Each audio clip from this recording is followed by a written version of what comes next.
বন্ধুরা, এই লঙ্কার জাতটা ভীষণ ভালো। দেখুন, অল্প একটু গাছ, এই প্রথমবার লঙ্কা ধরেছে।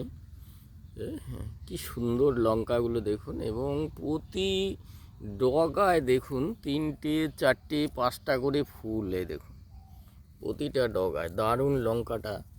তো এই লঙ্কাটা যদি সঠিক উপায়ে আমরা চাষ করতে পারি তাহলে দারুণ লাভজনক হবে। এখনও লঙ্কাগুলো পরিপক্ক হয়নি, তথাপি দেখুন কি সুন্দর গড়ন লঙ্কাগুলোর। কি দারুণ সাইজ। তো প্রত্যেককে বলবো যে এই বীজটা বেলডাঙাতে পাওয়া যায়। যদিও আমি বেলডাঙা থেকে নিয়ে এসেছি, বাট নিজে চাষ করে দেখে নিয়েছি। যারা লঙ্কা চাষ করেন তারা অবশ্যই এই বীজগুলোকে সংগ্রহ করে লঙ্কা চাষ করবেন। দারুণ লাভজনক চাষ।